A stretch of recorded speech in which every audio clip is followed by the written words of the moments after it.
I mean, okay, that must have like really like taken some courage to think about. It was one of the most difficult. I think one of the most difficult decisions that I've made in my life. 3, 2, 1, and we are live. Welcome on the show, Tiffany Rossdale. Let's just dive into who Tiffany Rossdale really is, because I think your career over the past 25 years here in Japan has an interesting story. And so, you're not Japanese. Yes, I'm not Japanese. Where are you from? I'm originally from the Philippines. Okay. And I moved here in Japan 25 years ago. Wow. Why did you come here originally? Originally from the Philippines. My mom lived here for more than 30 years, I believe. Okay. She was married to Japanese. So my stepfather is Japanese. Oh, okay. So you're half. I'm not half. Oh, I'm not related. Yeah, I'm not related to my Japanese dad. Interesting. So you come, this is back in the mid-90s? Yes. I guess, it was like mid-90s. Trying to do my math here. Yeah. Because I've been here for 30 years and I came you're in my 1991. senpai. Yeah, senpai. で、日本語話せるんですよね。話せます。ね、すごいよね。So completely bilingual, which is cool. But so yeah, originally, why did you choose to come over here? Just because your mom was here? That one too. Plus, I thought of so many things. So when my mom told me that I should come here, I was still in college in the Philippines. I was 18, and she told me that if I'm not gonna come here, and if I turn 19, they're not gonna be able to support my visa, like a sponsor visa for like family visa. Oh, that's actually a really interesting conversation. So tell us a little bit about that, actually, specifically, because I got here and I got lucky to get 3 years of visa through Karate Dojo. But after that, it was a struggle. I was in and out on tourist visas for a long time until I got a working visa. Yeah, so my case is not really many, actually. So I'm really grateful that I had this, opportunity to be able to live here. And then after having the family visa, I was able to get my permanent residence. Wow, that's really cool. Just to sum up a couple of things, so we're going to go back to these 25 years ago, whatever happened back then, because you come over here because of family, and then you're able to, go to university and everything. Have been a model, a really famous DJ here, a now life coach who's into acting, and all that's in between that, which I hope you're going to share a lot with us today. Just like, how does one pivot or how does one reinvent oneself so many times during just 25 years? Because I know how hard it is to do a career change. Like, I was forced to do one at one point, but I want to hear about you. So let's go back to that university period time. So how do you start there and then become a DJ at one point? Right. Or even the modeling. I don't know which comes first. So yeah, there's so many stories in my careers. Back when I was in college, when my mom told me about come here and visit, live here for, if you don't like it, you can go back anytime. Yeah. And one of the other reasons why I wanted to come to Japan is because I've seen so many beautiful trans women coming back from Japan, go back to the Philippines. Yeah. And I always ask myself, well, how they come back here and they look so beautiful, and like, what's the secret in Japan? I didn't know. And I was so intrigued about that. But another reason why I wanted to come here is because I've always dreamt to be in America. I would love to be in America. And in the Philippines, we are all like the American dream. So ever since I was a child, we all watched like all American films, all the MTVs, all that. Like, I watch every time. So that was my dream to go to America. So I thought, like, maybe if I go to Japan, it'll be easier for me to go to America, because if you go straight from the Philippines to America without anything, like any connection, it's not going to be easy for you. No. Yeah. So that's what I thought. This is Hollywood we're talking about. Yeah. So that's what I actually thought. I thought, like, why not grab that opportunity to come here first and see how it's going to be, and then I can just like go travel to America and see, from then. So, you kind of just slid over that huge bomb that you just dropped there about transgenders. So you're born a man. I was born genetically a man. A man, yeah. But I completely, I I transformed. I did everything. Like when I came here in Japan, actually, right after. Right after. So right that was a after, real. Okay, so how? Sorry, I don't even know how to start this conversation. If I say anything that is like offensive or anything, just you can slap me or kick me in the head or something. Okay, I'm just gonna take the microphone. Yeah, exactly. Please don't. It's very expensive.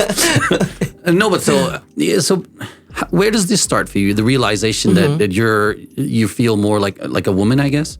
Yes, and how old are you at this time? I was a very young child. I was 4, 5, 6. Yeah. When I realized I was different already, and I'm sure everyone heard about it. Like most of trans women or gay or any of the LGBTQ, most of them they realized it when they were really, really young. Right.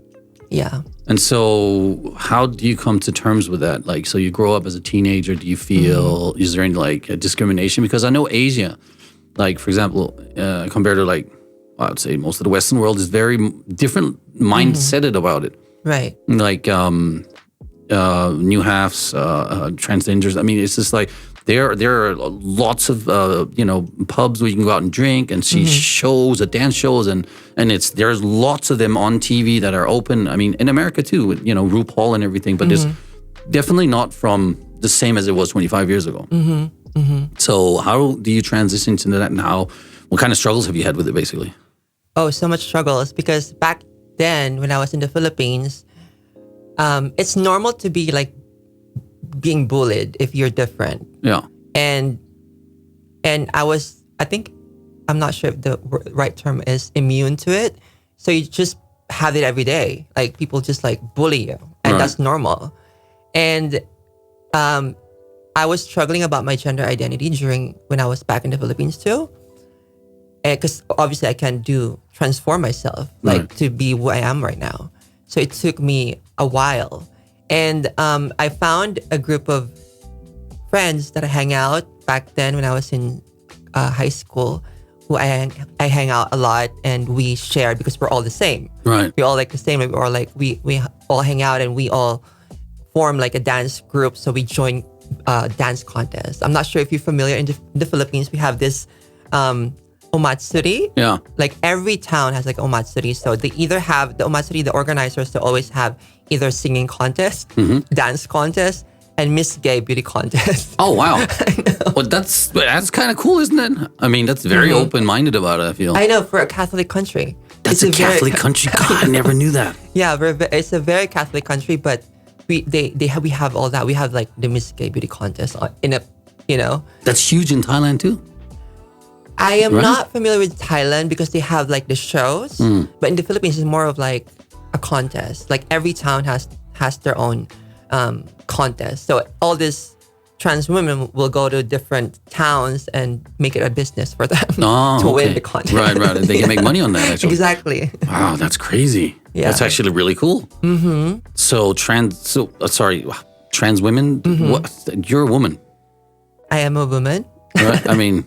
You can call me trans woman or trans. I don't care. I mean, like you also mentioned, you have, because I used to, when I came here in Japan, I used to work in in those cabaret bars where they call them new half. Yeah, like a new show. half, innit? Yeah. Yeah, I used to work. I've been in that industry for more than 10 years. Yeah. So yeah, I've also had experience in working in that. Wow. Yeah, industry.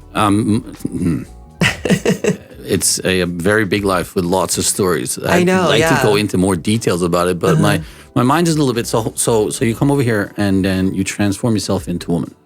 Where does that start? Does that start with the breast implants, or does it start with the female hormones or something? So it all started with female hormones. I was already taking it back when I was in the Philippines because all this, my senpai, like all this like hairdressers, they're like taking care of you. They're like my senpais, and they're like, oh, you should like take pills now because it's like it's like pills that we take. Yeah. Like, what do they do? So it makes you, I think it makes you more feminized, like your looks, the way you move, and it's and a little bit of not breast actually, but it makes you a little bit. Yeah, a little. Do they become sensitive at that point? Yeah, exactly. They it do. Makes it sensitive too. Yeah. Wow. So I was taking it back when I was in the Philippines before I came here. And then when I came here, the first job that I had actually here, my mom told me to work in a factory because most Filipinos, they work in a factory here. Yeah.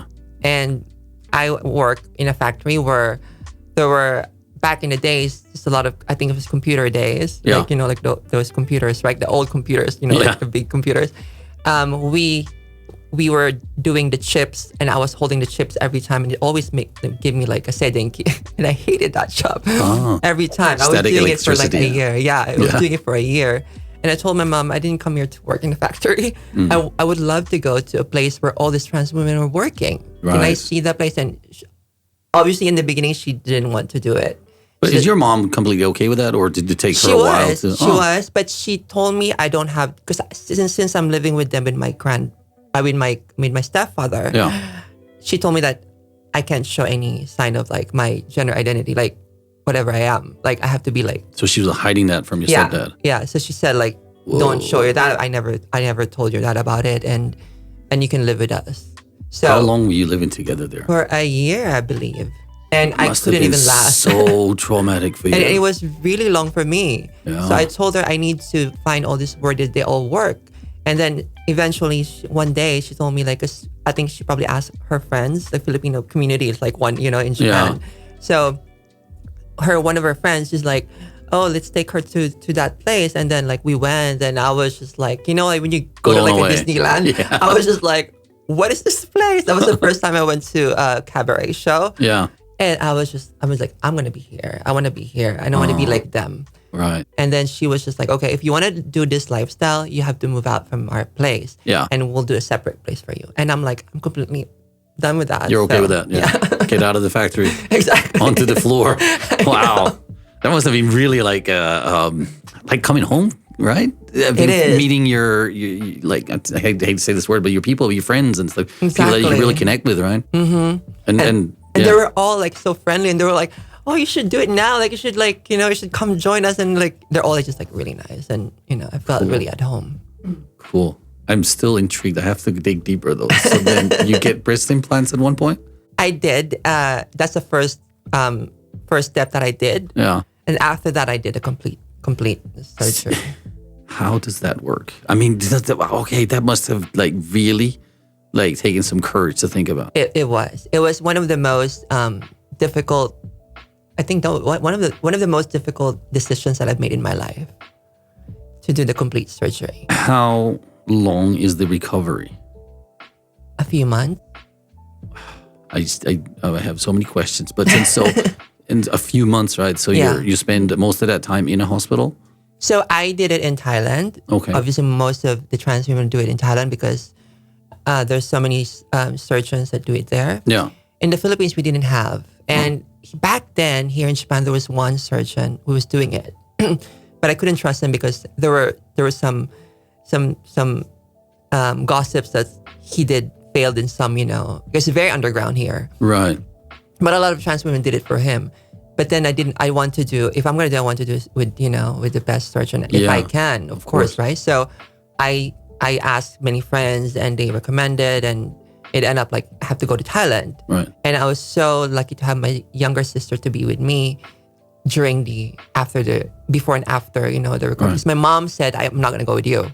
I'm not going to be part of it. You decided, you go for it. She actually didn't want me to do it. And your sister was just like a real born sister? Yes, oh, okay. Yes. And she was in the Philippines back then. And I told her, like, if you can join with me for a few months and I'll support you with everything, just like, come and support me. And yeah.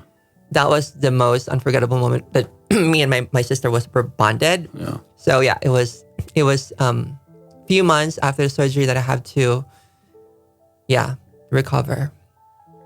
Wow. I mean, just trying to wrap my head around this one, right? Yeah. But so they do a reconstructive surgery. Mm-hmm. And so they invert it somehow and create the lips and everything and sex. Mm-hmm.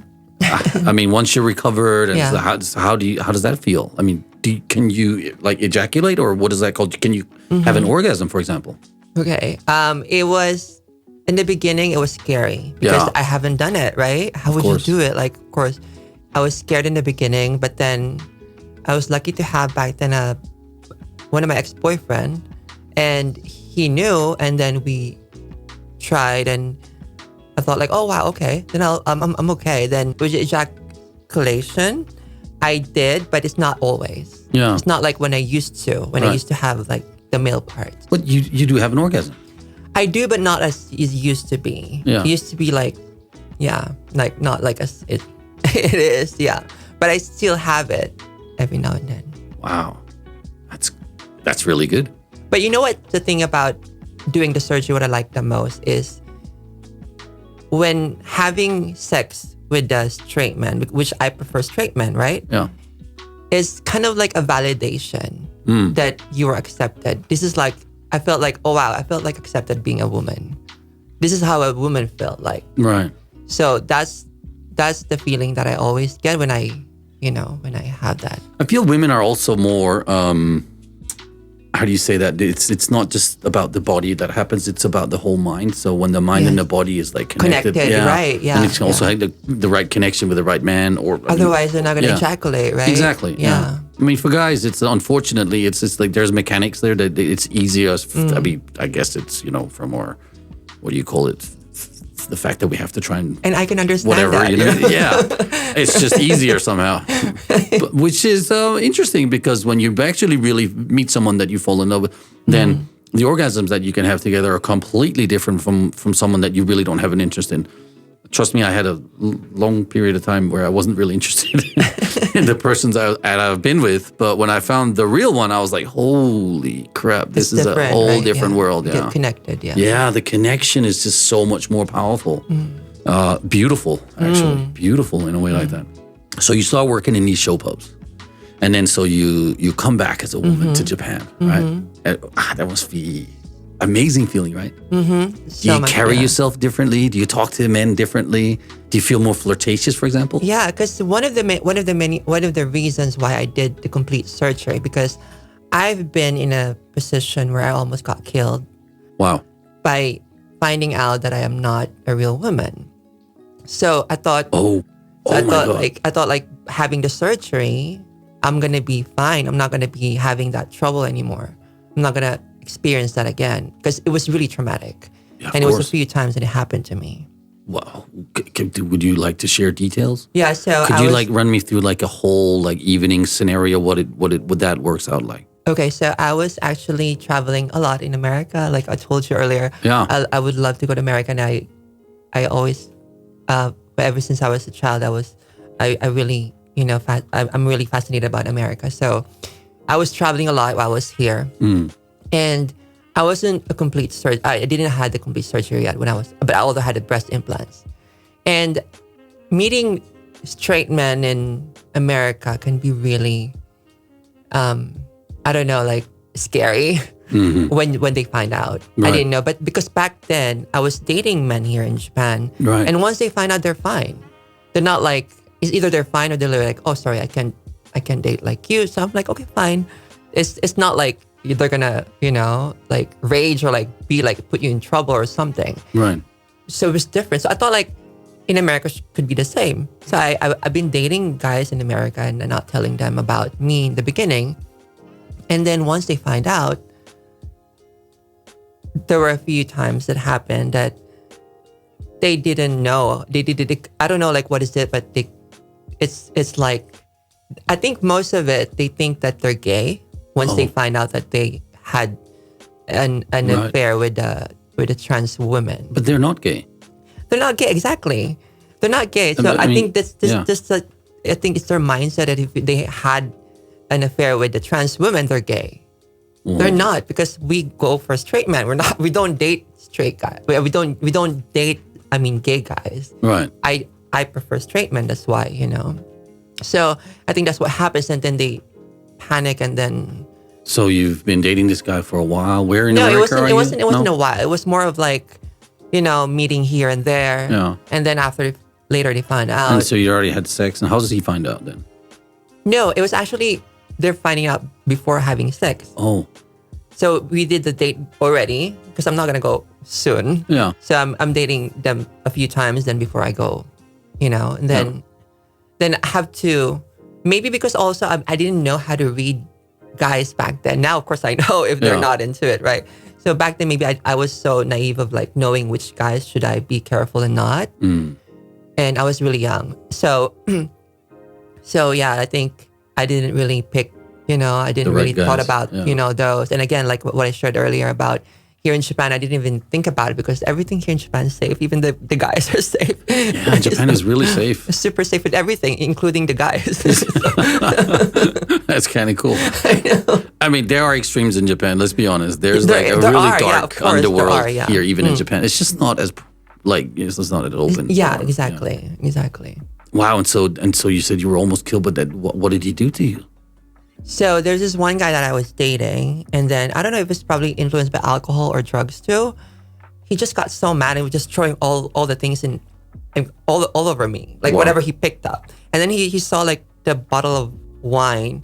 He just like cracked it up and he just like running after me. And then I was like, I ran out of my hotel room and I went to the lobby and I was screaming in the lobby. I was just telling them that someone's trying to kill me. Yeah. And then like he was gone already. I was lucky. I know. I was really lucky. And I was fortunate to be still here. Wow. And that's what's happening in America. I mean, not just in America, of course. In many countries, that's not accepted with, like when they find out, they literally, killed the trans women. Wow. And it's still happening, right? It's really sad it's still happening. Yeah. What is Few Japan about? Oh, yeah. Few Japan is a community of empowering women in Japan who has been in the industry for 40 years. And I was lucky enough to be selected as one of the board of directors starting this year for a few years. And I think I'm one of the first to be representing the LGBTQ community for that, because it's only women-only community. Women empowerment, yeah. Yeah, women empowerment. And I met all these women and they're all amazing. And I think I'm going to learn a lot from all this amazing women. And they're all entrepreneurs. And the community is amazing. It all started by me DJing in their party, one of their parties. Oh, wow. They did like a bonenkai. And they told me that you should DJ. And then I'm like, of course. And then like when I found out about the group, I'm like, what's this? Like the energy, like they're very intense. They're very like powerful. That you really feel it. Yeah. And then I met a few of the heads, and then they're like, I've had them on my podcast too. And then they just started to talk to me about like, are you interested to be a part of the board of directors? And I'm like, why not? Because I have the skills for doing events. So I'm one of the board of directors for doing the events on FEW Japan for empowering women in Japan. For empowering women in Japan. Yeah. That's really cool. Yeah. It must be like really amazing to like truly be embraced by empowering women. I know. Right? Yeah. That's like really cool. Yeah. And this is the first time they actually included like, to focus on also being diverse and being with the LGBTQ community to being an ally. So that's why I am representing the community. So it's going to be exciting few years. Yay. Well, good luck with that one then. Thank you so much. On that note, like think about 25 years ago to like where we are now. It's 2021. Yes. Right? Yeah. So there was I have a CrossFit gym. Mm-hmm. So I teach CrossFit. I haven't been to your CrossFit gym, but yeah, I've been to the other ones. Yeah. You should definitely come check it out. I would love to, yeah. But yeah, so there was a very famous athlete, a CrossFit Games athlete. And he came out on his Instagram. And we're talking top athlete, right? Okay, gay. And so he came, But what really shitted me was because I have a very open mind. Like I am completely supportive of it. It's like we have couples that come and work out at the gym, and also single guys that are gay but they come in. So I'm completely open to it. Also, the CrossFit community is very like what do you call it? Embracing of everything. Right. You can even you can compete as a transgender now. Yeah, in the Olympics right now. Yeah, even Olympics too, but also in CrossFit. I think we even embraced that before that. But anyway, so he comes out on Instagram, he sits down, he's crying, he's got his other phone, a piece of paper in his hand, and he's like opening his heart to everyone. And it's just like, it's really emotional. I think it's beautiful. And he says, yeah, the thing is I'm gay.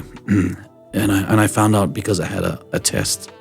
And I was just like, no. I mean, dude, I've got nothing but support for you, but it's not because you took a blood test that tells you now you're gay. It's a feeling that you have, and it's something that you've been struggling with probably like since you were a little kid. Why don't just open it and embrace it on that one? Of course, because he's a super famous games athlete, all the other top athletes are so supportive of him, saying, oh, it's so beautiful. We really support you. And I was like, no, but if you had just done it any other way than that, because I don't think there is a test that says, oh, hey, yeah, you're positive A or B or you're gay. It doesn't work like that. Yeah. Right? I thought that was, I don't know. I felt really, and so the next day when I seen the post and I went down the next day, and we had Tyler and Brian, which are married, and they're in the class. We're sitting there doing the stretches, and I was like, yeah. So I saw this post, and then they just looked at me and goes, oh my God, not again. That was their reaction to it. It's just like it happens a lot. But that whole moment of coming out is something I'd like you to talk about. How, where, when do you decide this? So for me, back in the Philippines, I didn't really had a coming out because in the Philippines, there's so many kids like me. They can already tell, but the parents or whoever taking care of us, they just think that we don't have to pursue, like whatever gender identity you want to be. So I remember when my mom was already left the Philippines, I was 6-7 years old. When she came back, she would always come back like once a year. You were living with your dad then? I was living with my aunts and uncles during that time. And she would always come back once a year, right? And then she would ask me, so she would take us like to go shopping, and she would ask me like what toy we would want to have. And then I could not forget this because I wanted to have the Barbie doll in the store. And then she said, no, that's not for you. And you're not going to have the Barbie doll. And it stayed for me. And I cried all day. She never even gave it to me. And never, ever, like she gave me a toy of a Barbie doll. Ever. And it stayed on me. Like the whole entire, my childhood that I didn't have a Barbie doll. Of course, why were you so attracted to Barbies? I mean, they're beautiful. They're like perfect humans, right? Just in plastic form, but... Yeah, I think it's more of like inspiration. Like to see, like I think they're colorful, they're... Which Barbie were you attracted to? I don't remember, but it was a pretty Barbie. Yeah, they're all pretty. So yeah, I think I was just fascinated about the beauty of Barbie. Yeah. Yeah. Do you have a Barbie now? I did bought my Barbie on my own when I had my own salary from working. Yeah. When I first moved here in Japan, I bought like Barbies and all that. But no, because Barbies, they're like collector's dolls. It's like I mean, you can play with them, but they're also just beautiful to just sit items. there as they are, right? Yeah. I totally get that. So the coming out story wasn't really there when I was in my mom they already knew. And then when I came to Japan, living with my stepdad, of course I didn't tell him. And then after that, I started working in a cabaret bar. That one was okay because I'm out, right? Right. And then after my surgery, my full-on surgery, I came back from my and I told myself, I'm a woman. I have to be a woman. So I made that another image of me being a model. I want to be a model. So that's would you reckon that this is like the first time in your life where you're like embracing something new, a new version? We started the show off saying reinventing yourself. Right. But that must be like a huge turning point in your life. Very huge. Yeah, exactly. Because I wanted to be a model. I wanted to be like those girls that I've seen on TV. Right. Like all this, like, influence from America, like watching all those MTVs. I love the MTVs, by the way, back in the days. Yeah, it was great. Like the 80s and 90s. Yeah. So yeah, like I made this image of like not revealing my real gender identity. Right. Because I don't have to. I'm full on surgery. Yeah. I mean, obviously, if I have to show my passport and all that, of course, like they would know. But in the modeling career that I had, like I didn't have to do that.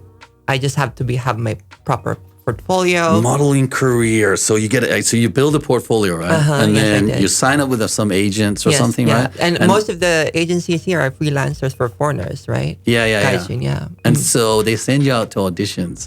Tell me about your first audition. Oh, first audition. I couldn't remember what my first audition was, but I remember like doing auditions. Yeah, it's so very competitive in Japan because so many beautiful Russian women. Oh yeah, and obviously I you know, you're not gonna get a job, but I pursue more on like events and then fashion shows, like appearing on other fashion shows, and also doing some, you know. How tall are you? I'm 5'8.5". Wow. Like 173. Yeah. Oh, that's taller than me. Yeah. So in the Philippines, they would say like you're tall for a woman. So they always say that in the Philippines. If I say like I'm from the Philippines, I'm like, okay, like they're gonna be like, no, wait, 170. No, I'm 180. Like, I thought you would say 180. I was like, if I wear heels, probably I'm taller. Yeah, with heels for sure. Yeah. Right. But you know, runway models like the Parisian one, they have to be over 175. Exactly. Yeah. Which is like, whoa. So yeah, like when I was doing the modeling, I never talked about my gender identity. Did you ever feel in danger of being exposed? I mean, not that there's anything to expose, but I didn't want to, because I think if I tell them, I'm not gonna have the job. I'm not gonna be able to have friends. Yeah. So that's why I maintained that, having that, you know, identity. So I feel this is the right time. We're not done with this conversation about modeling, by the way. But I feel this is the time to like share this photo with you, because to be able to do modeling, you have to have a woman figure. And if someone's killing it, that's you there. Right? Thank you so much. Yeah. Normally, we do the SNS deep dive and see if we have something we can talk about. Dumbfounded Media is going to post that photo. This is absolutely gorgeous. Thank you so much. Right? Yeah. And there's a story behind that too. If you want me to share. Please share. Now that we're here, please share. Okay. So that photo shoot that I did, it was actually a recent photo shoot, last 2019, I believe. Okay. Yeah. So, I have a good friend of mine who is a very famous celebrity choreographer for Michael Jackson, Janet Jackson, Beyonce. This is really famous person. He is a famous person. Like, he's the one who made the... Yeah. he choreographed Michael Jackson. Yeah, like dancing right next to Michael Jackson. Yeah. Oh my God. Yeah. So Lavelle Smith Jr. So is you're going to his introduce name. him to the Tokyo show next day? Of course. The Tokyo Talks? I would love to. And whenever he comes back, and he comes here. That's how I met him, by the way. He comes here for a tour, like for his workshops. Right. So when he came here for his workshops, I got connected to him luckily, and then we just became clicked and became so close to each other. Cool. And then he always told me that, Tiffany, we should do something together, collaborate.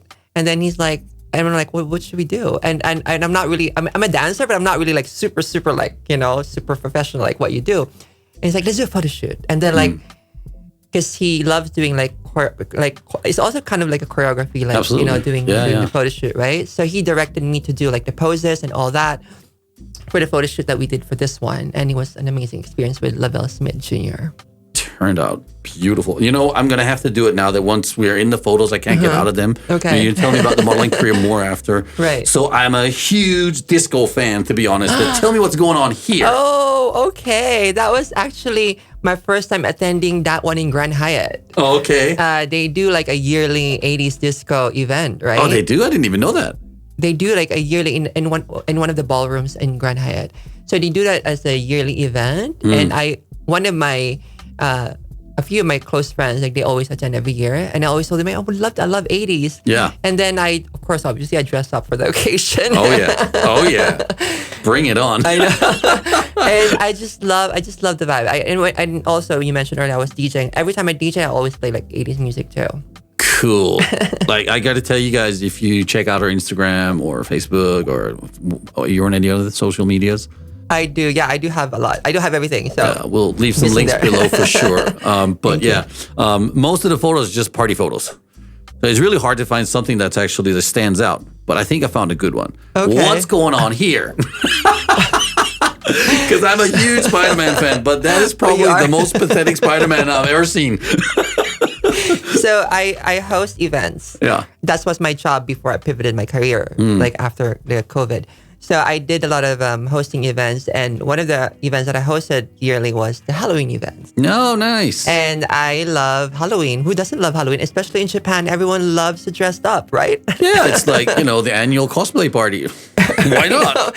I've been Captain America for the last 3 years now. I'm very proud of that suit I have. It was very expensive. I mean, isn't it crazy how it became like a Mardi Gras of Japan? Yeah, well, that was Shibuya. Do you remember the first year when Shibuya just like got crazy? I know. It was the best Halloween ever. I was there. Yeah, well, so I ended up being Hulk that year. I'm pretty sure Dumbfounded Media can post that photo because it's a real cool one. Right. Well, no, but I painted my body green. Wow. Like everything, and cut my shorts and was wearing slippers. Oh, yeah. And it was like, and I really trained for it. So I was kind of in shape for it. It was good. Right. Yeah.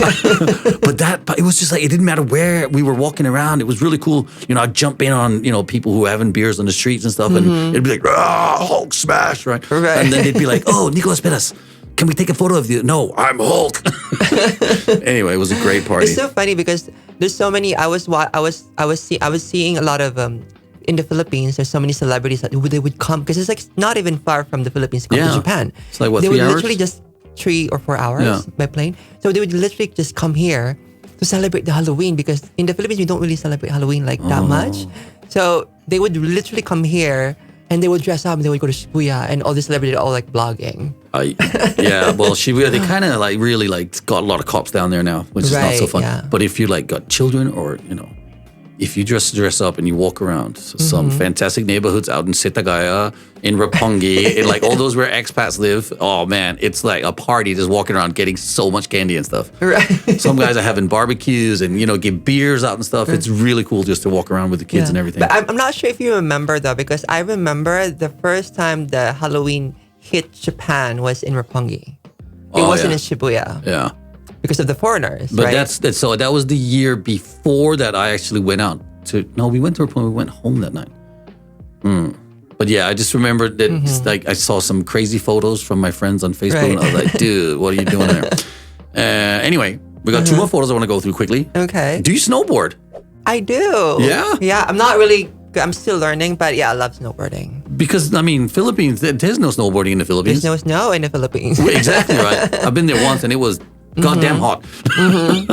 Yeah. So the first time I came to Japan, when I experienced the snow, I was just like, oh wow, this is the snow that I've been seeing on TV, like on the films. How old were you and then? the way Over 20 years old, maybe. Yeah. Oh wow. And then like when they speak on films, like you see like that. Yeah, the white frost breath or whatever you call it. Exactly. I'm always like fascinated with that when I was watching films and experience it for the first time. I'm like, oh, I had that too. It's like smoking without smoking. Exactly. Yeah. Oh, stories about the first time to see the snow. So I was in the dojo. This is 1993, I think it is. So we got these 2 guys from Africa, from South Africa, that are up here and staying. They're going to stay for 3 months, right? And they came around the World Tournament, I think it was, or the Japanese tournament. Anyway, it's the end of the year. And so around Oshogatsu, when the dojo's closed and everything's closed, and that year, randomly, it started snowing. And randomly, I was outside walking to try and go and get some food with these 2 guys. And it starts coming down, like real slow, real quiet. And it's because it's Shogatsu, like the city is like way more quiet because everyone's back home. And it can get quiet too when it's snowing, right? Yeah, but it does, stay right? inside. And then that magical moment when you see the snow for the first time. And so this, so one of the guys, he just starts doing this. Right? And I was like, what's going on there? And so he was just freaking out. He'd never seen it, right? And he's just like, whoa, whoa, whoa, whoa, whoa, whoa, whoa, whoa. Right? It was the most funny thing I've ever seen. And then, that just kept snowing and it packed up the next day. I taught him how to make a snowman. We took photos of it and everything. It was a crazy experience. Yeah, I can understand how you feel. Yeah, for sure. I got 2 more photos, quick one. This one. So this is Tiffany grand opening, DJ here. What's going on here? That was an event that I did, a promotion flyer for the DJ that I did for in Hamamatsu. Do you know in Hamamatsu there's a community of Brazilian people there? Oh yeah, huge. I know. Huge. I felt I wasn't in Japan. You're not when you go there. It's for real. Like the whole city is like Brazil. Yeah, and imagine like a club. Yeah. A club that I'm going to DJ full of Brazilians. Oh yeah. That sounds great. I know. It was a crazy night. Like that was one of the crazy nights. And they don't speak Japanese? I hear all like Portuguese, like all around. I'm like, what's going on here? It was so much fun. Like I had a blast like DJing in that place in Hamamatsu. Last photo. This is like one of my dream cars ever. But why are there so many of them in? What's going on here? So I one of my client, like the client that always like support me in coming to my events. So there's a few ballers, you call it ballers, right? Like Japanese ballers that I know, and he organized this gathering of friends who owns like those cars. The Cobras, Shelby Cobras, by the way. Yeah. Stuff like that. They're supercars, basically. So it's not just one guy's car. No. I thought it was like one collector or something that you knew. But actually he has a lot. And he has a massive, it's like a massive warehouse where they all park at the same time his cars are all there too. Wow. And we were just like, like every car like arrived, like we're just like videoing each. Does he speak English? Ferrari, like all that. Like he does, I believe, but I spoke Japanese, so. Oh, no, I was just wondering if he would come on the Tokyo Talks so we could talk about his cars, maybe. I'm not sure if he can speak English that fluently, but he understands English. Yeah. Interesting. Go back to the modeling career then. So the struggles that you had as a model, because we just touched base on, did you feel like there was any danger of like being caught or something, or was there any time where you had like a bad experience? In Japan, not really. I wasn't even worried about it because I thought Japan was really everything is safe here, right? Yeah. And I was used to being safe with everything, so of course I have to be careful about. So the lifestyle that I have being a showgirl of doing the cabaret, I really made it so separately that I don't even, for example, all these coworkers that I had in my, I would never like hang out with them like if I'm, like out seen in public, like, partying and all that. So I made sure that it was all separate, not to be like, questioned. Yeah. Although there were times like people would question me, but I was just like, and there was something like, are you a man? I'm like, no, I'm not. I'm a woman. Like, stuff like that. So I would never like talk about my gender back then. Right. Yeah. So COVID hits, right? And then, I mean, you were literally known as the queen of the night here. I mean, everybody. Like, everybody knows just like, let's get Tiffany the DJ. Or we're talking about, a friend of ours, 50th birthday, right? It's like, let's get Tiffany to come DJ or Stuart O or someone like that. And it's just like, so when people that I know talk about you, it's just like, but them, you just know everybody, right? COVID hits. You can't do the events. You can't pull people together. What happens in your life? It was really a challenging moment for me because I've been in the industry for more than 10 years and that's what I'm used to, right? Yeah. And we all know that when you're used to something and not used to doing new things, it's really difficult. But I think what COVID really taught me is preparing. I already like looked more deep dive of what really I can do or what's my purpose. And that when it came out that I need to probably do something for my community. Right. Which is the LGBTQ community. Yes.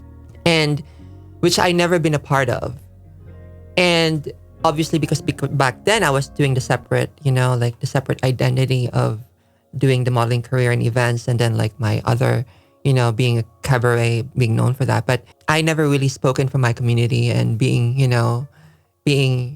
advocate for my community. So I thought maybe I should do something. And it really made me realize of so many things that I can do for my community during the COVID.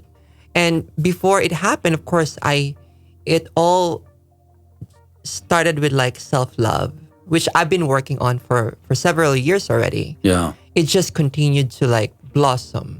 Right. And I realized that life coaching, because I did study life coaching for myself. I never even thought about doing life coaching for others. Right. And that's what I thought, like, this is probably the skill that I can do in order for me to help my community. Right. And so I kept focusing on my health, my fitness, my mentality, everything, right? Everything has to be balanced in life. Yeah. So while focusing that during COVID, at the same time, I that's when I started to think about how can I, reach out to many people as much as I can.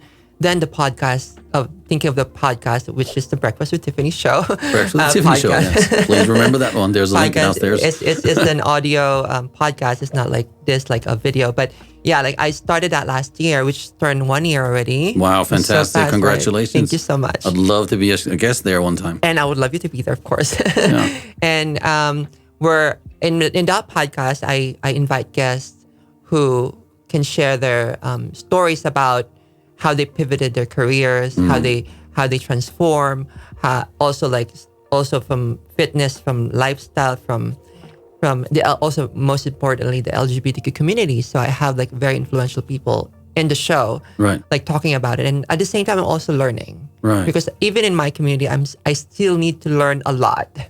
So that's I find it challenging, but at the same time, I have to pivot from like doing events to my career, my current career now.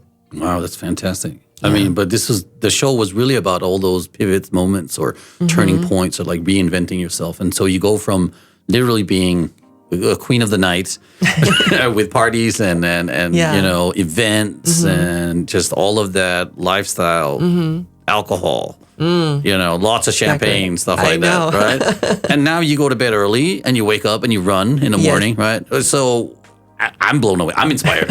I need to learn some of that.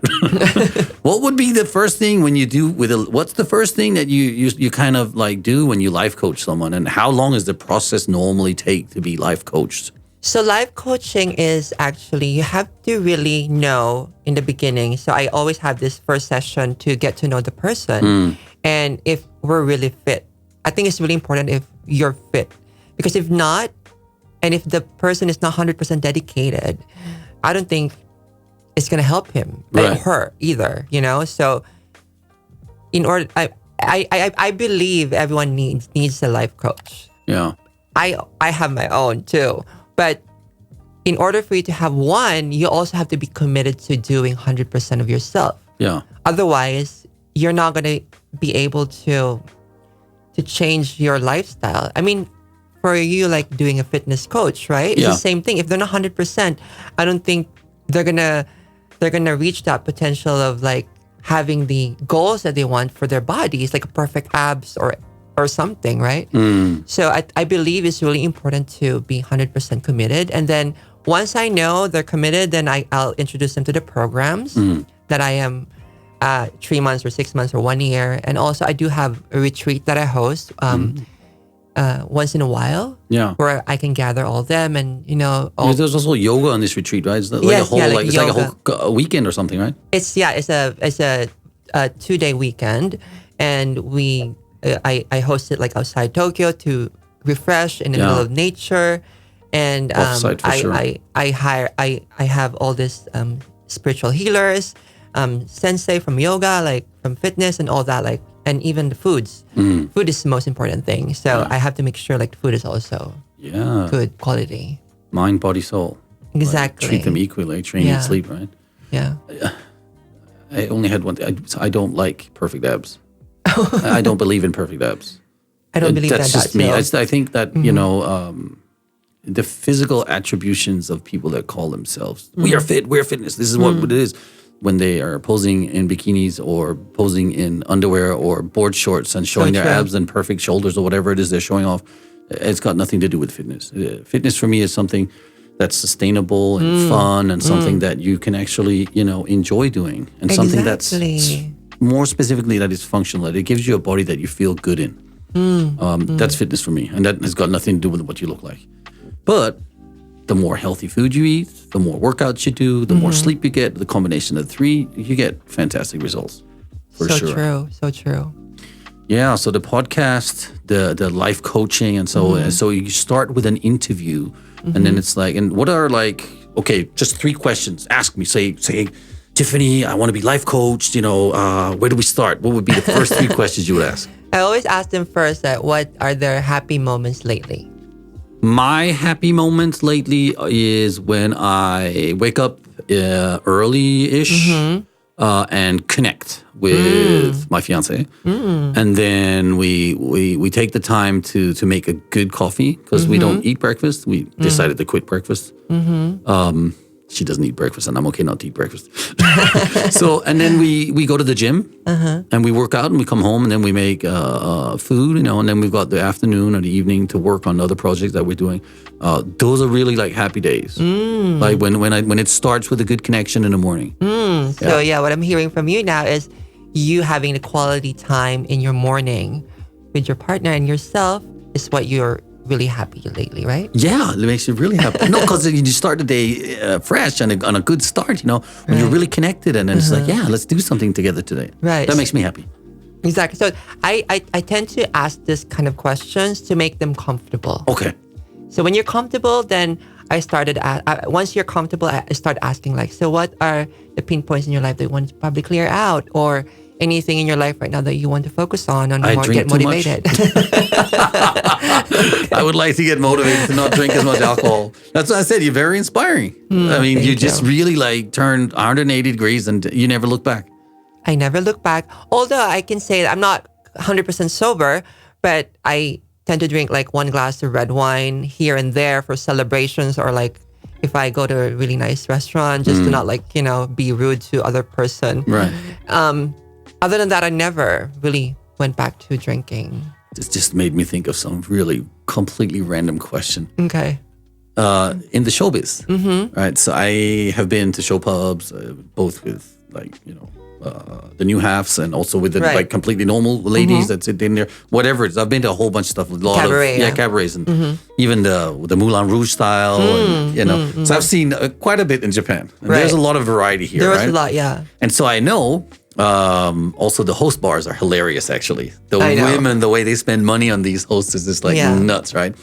But so, for example, like a host bar, right? They'll come in and it's like, let's do the champagne shower, right? So they come in, they build this all massive, like mounted of champagne glasses, and then they just fill it all up with Dom Perignons, right? Not just one bottle, but like 10 bottles, right? And then it's just like crazy. What's the most crazy thing that someone has done with you at your party? In you mean like in those hostess thing, right? Show, in the nightlife. I'm not sure if I'm allowed to speak like all this like crazy underground scenes, because working in a new half bar, or they call it Okama bar, right? Yeah. There's so many underground that like they don't even want to. So some people would even come, for example, they just wanted to show like they're wearing like, for example, this is just a sample, like they're wearing like a lady's underwear, and they just want to show it to us. And they just want to show. And then once we do the show, once we start our show, they will just like literally take it off and then like be dancing too, like like while watching the show. So that's just like a sample, but there's more like crazy underground, like happening in those places. But what I want to share this, because working in a hostess industry or this nightlife industry in Japan, which I don't think you can experience that anywhere else in the world. No, I don't think so. It's a different world. But this world, I think, is where I've learned so much in my life. Like seeing all those, I think that's how I became more Japanese too, because I've worked with Japanese. I didn't work with Filipino or whatever. Like I mostly work with Japanese hostesses. So I really learned a lot from them, from the host, from my coworkers, from the clients, and the way you have to be like thinking so fast, because they're gonna ask you questions and you have to be like entertaining. Otherwise, they'll be just like, oh, you're boring. You gotta be entertaining and like be really on top of it, be really touchy. Also, make sure that you keep their attention on it. Exactly. And then make sure they drink more, so you sell more, make more. Yeah. Exactly. Okay, I'll tell you one crazy story. Okay. I'm just gonna share this just because it's hilarious. I would love to hear. So, a friend of mine was accused of tax fraud, like a big tax fraud, right? But he got cleared of it, and he paid the tax bill, whatever it was, and he's like, yeah, we're all going out for a party. So he brought out his whole top team. So there's like 45 of us, maybe, 40, 50 people. A lot. We had dinner at Serina. The teppanyaki. Yeah. Teppanyaki, right? So that's all of us, right? So the bill there was like $25,000, right? And then we went to Ginza. The hostess bars. Yeah, in the hostess bars, right? And in Ginza, they pulled out the most expensive champagne, the whiskeys, the everything. They came in with cognac in what do you call those, like melons? With crushed ice in it. It's like, and these melons are like, $100 per melon. And so they're expensive melons. Yeah. And we're just like that, drinking like the finest cognac. The bill was $200,000 for one night. He was like, yes, I'm not going to prison. I was like, yes, call me anytime. So that was just like a nuts night. And we were home before midnight. It was like, here, take, some money, take the taxi home. And everyone was taking taxis home. It was nuts. Yeah. But like also that too. Like I remember back in the days when I was doing that, like for clients, they would always, you have to make sure that once they take you out, for example, for after, you're going to like karaoke or going to some eating or something. So most girls are like, let's go eat, or let's go to karaoke or go to other bars. Yeah. At the end of the night, you either receive the taxi ticket, ticket, yeah. or they give you like a ichimangyen, it's a tip, like for your taxi. It doesn't matter where you live, but keep it. Yeah. And what they usually do with the taxi ticket, the hostess smart ladies, they would kept it when they use it, for example, like going to the airport or like they're using it for bar. Yeah. But I think they put a limit on them because I got a couple of tickets from the TV stations. Like when they say, okay, you're at the TV station, it's a little far away. In the beginning, there was no limit. There was no limit. Cool. Yeah. That they just put like a 5,000 or 10,000 limit on it. Oh, nice. Smart. I have a question which also I wanted to ask you a little bit about. It's a little bit a different topic, but because you go for straight guys, could you tell us how it is to be in a relationship with? Because you must have had a fairly successful relationship at one point. Or I don't know. Are you in a relationship now? I am not. I'm single, by the way. Oh, okay. I am single, by the way. Nice one. Just putting it out there. Yeah. But yeah, like I've been single for quite a while, but I love being single. Okay. I think it's the time. I am not that type of person where I crave for a relationship every time. So I am single for several years now, but it's difficult. It's still difficult being a trans woman, especially in Japan. And what are the struggles to be in a relationship that you have to deal with? So for me, I used to date Japanese guys back then. And once I figured out that their lifestyle doesn't fit me, and the way they date, the way they do, like during the dating scene here and there. I'm not saying this as being judgmental, but I just, based from my experience. Yeah. So I realized that they were not fit for my lifestyle. So I thought I would date like more of a gaijin, like foreigners. And I've always been attracted to straight men, especially white men. And in Japan, it's so hard because a lot of straight men, white men, would date Japanese. Yeah. They would not I think even the women here, foreign women here, they get struggles to like dating. Yeah, I've heard this. Like foreigners because I was literally for 29 years I was only with the Japanese.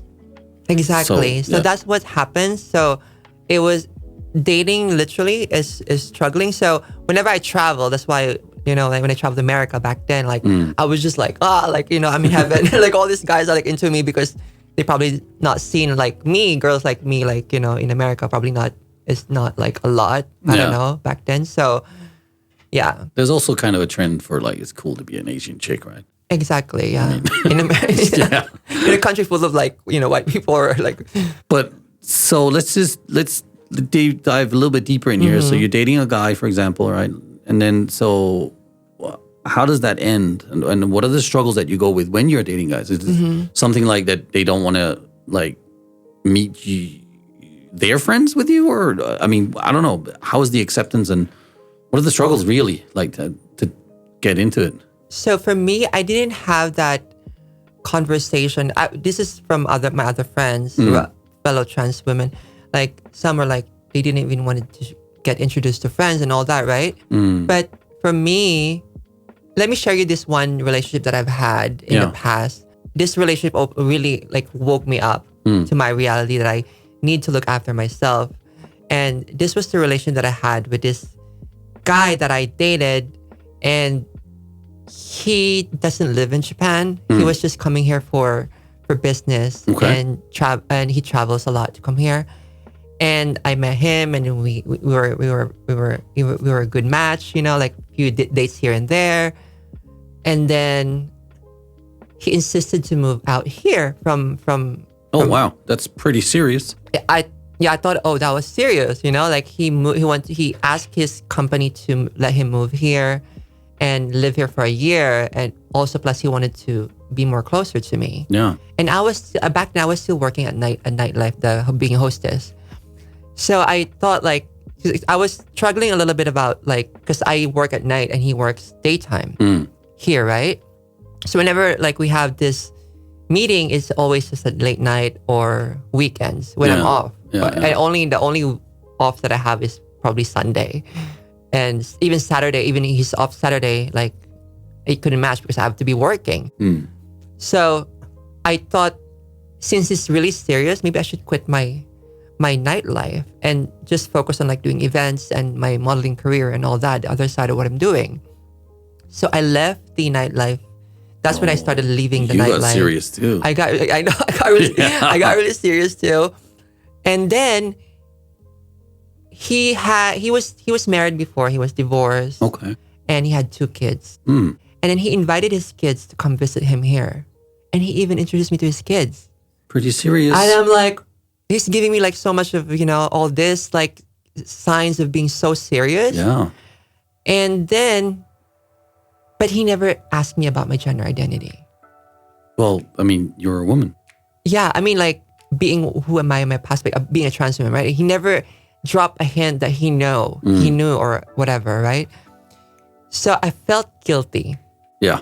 Of dating him, not telling him the truth. So I confided in my friends. I asked my friends, should I tell him or not? But he started to introduce me to his colleagues. I started to introduce him to my friends.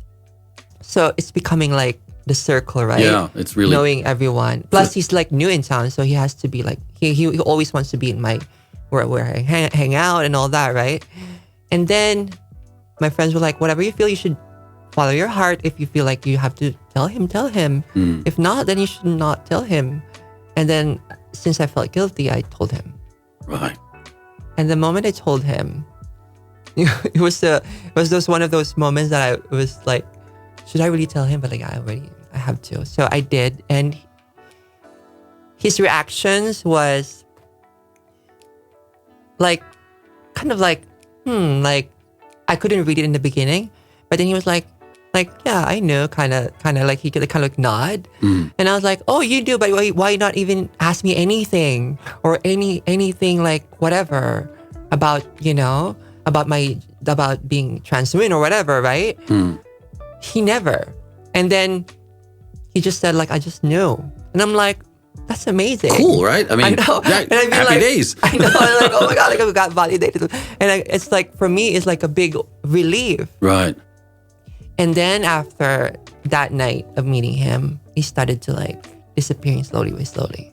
And then when he completely ghosted without even saying a word, without even saying anything. And he was still here because I think I had a relationship with him like 6 months, not even 6 months. And he has to be here 1 year. He was in town, but he never even contacted me.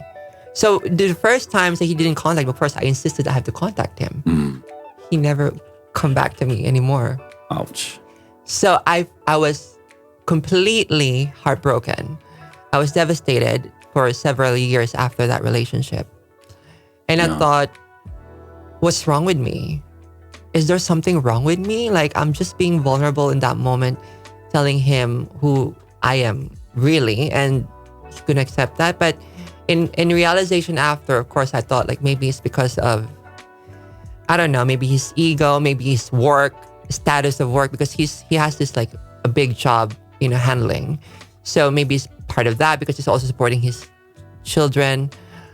I don't know, but I had a really good connection with him and his kids. Yeah. So I felt like, like I thought he was a perfect, guy for me that could accepted me for who I am, but he wasn't. Too bad. That's really too bad. But again, when the realization hit me, I thought like, oh, he actually was the one who woke me up and become, trying to start to look after myself and be the realization of like, oh, I thought I loved myself, but not really.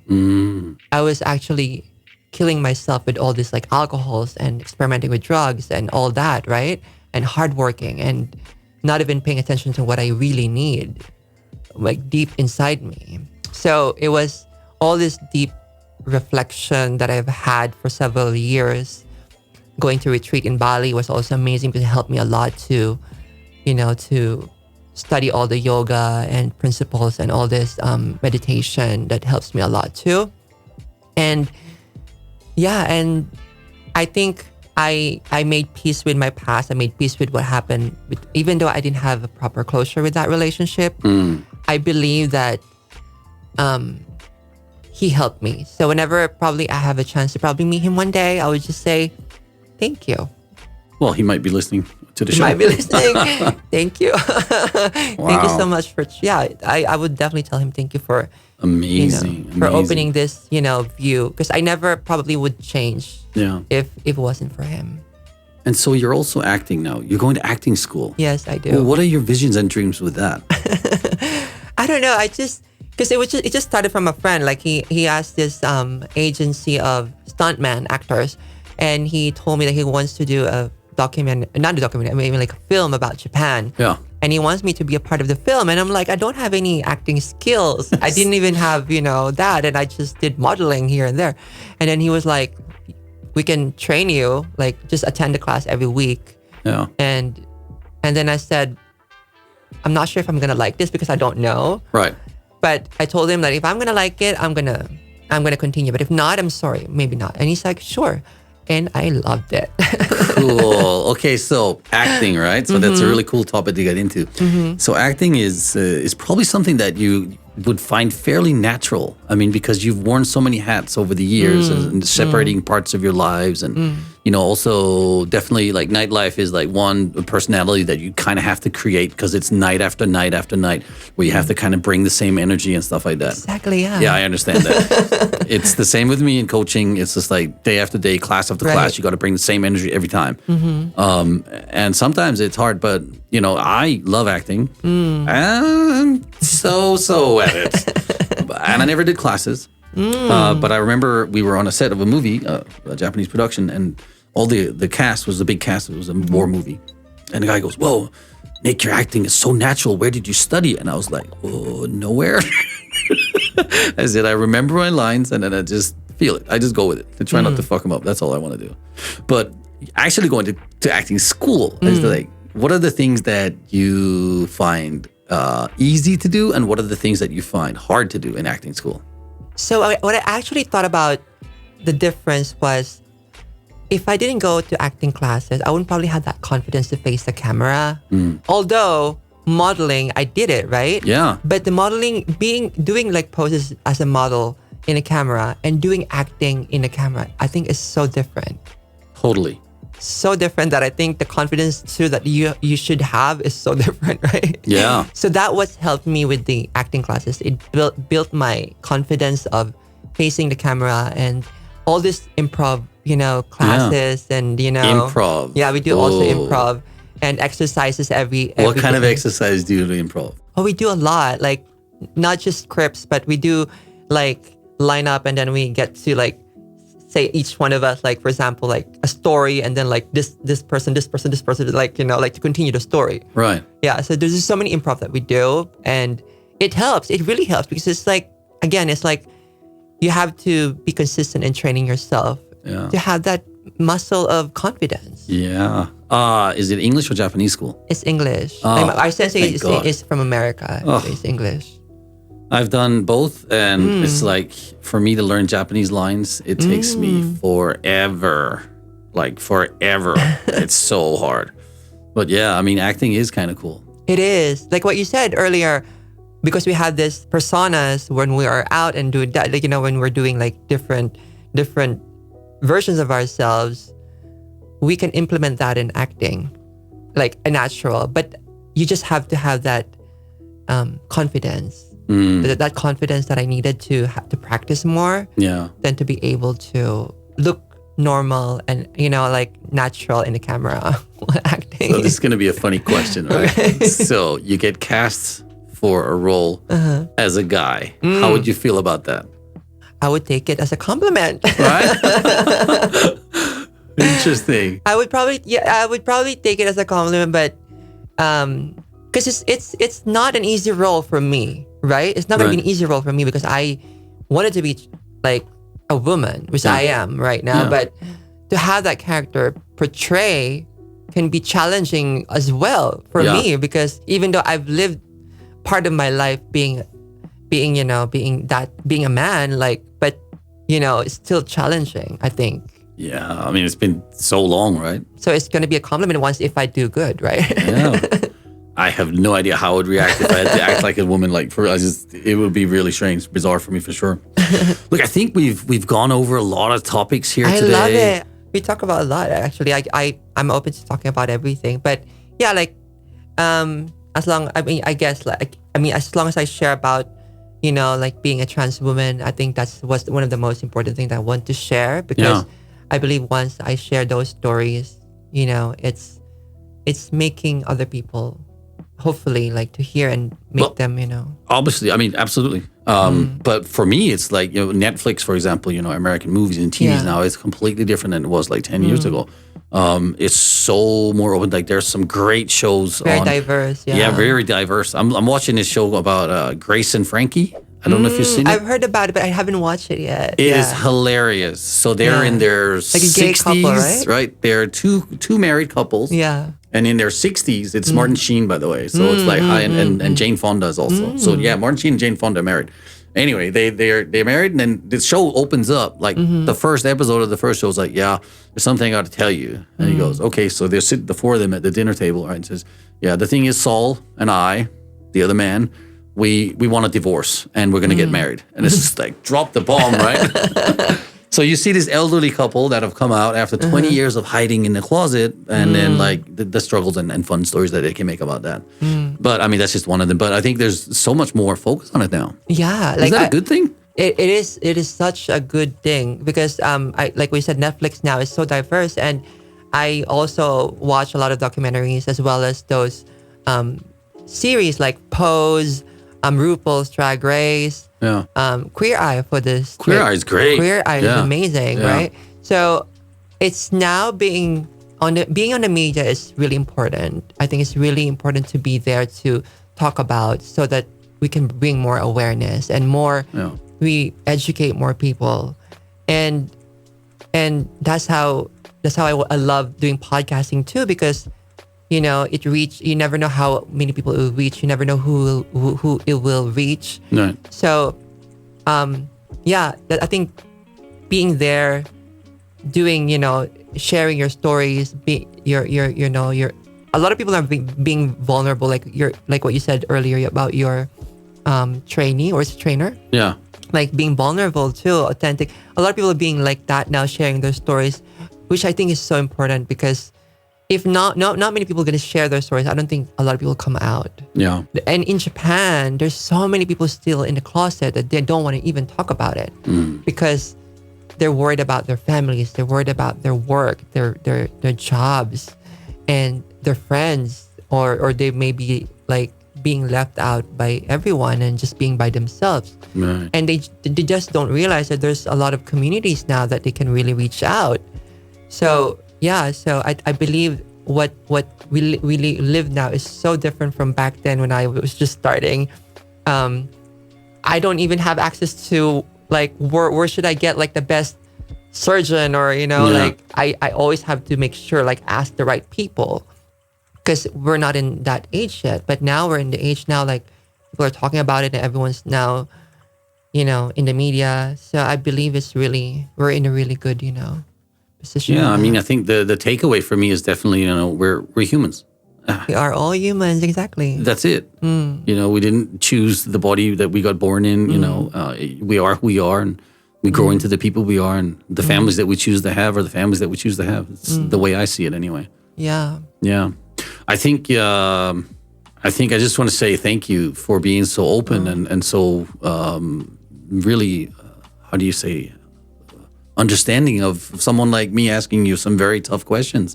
I think you're a fantastic inspiration. And if you ever want to come back on the podcast and have some more fun talking crazy stories, some of the underground stories that we couldn't get on the podcast today, definitely would love to hear more. Is there some message that you want to talk to the Tomodachis out there? Because now's your chance to reach out. We heard that you were single. That's important. Yeah, it's important too.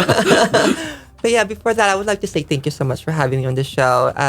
It's been really an honor for me to be here. I've been a fan of your show, actually. I've been watching your episodes. So thank you very much. I'm really honored to be here. So thank you so much for having me and sharing my stories.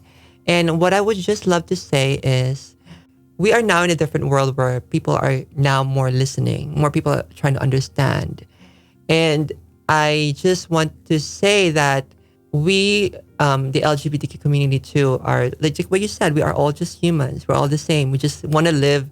We just want the same respect, the same safety, the same love that we need. So if you know anyone in the LGBT community, if you are also part of the LGBT community, share your words, share your knowledge about the community, and be an ally. And I believe showing awareness more is what will help everyone to make it more one big happy community. Yeah, the world is round. They have proven that. So if you just keep walking, you'll eventually meet someone that is like-minded and likewise and stuff like that. Yeah. But I think it's fantastic that we have opportunities to really talk about and the questions that like people me have, for example. There's so many more questions I can think about, but I think we've done enough for today. But yeah, it's been really a fantastic experience. I've always really thought that you were such a cool character and that you could come on the show has been an honor. Thank you very much for coming today. Thank you so much, Nick. And I definitely want to talk about next time the underground scene. Cool.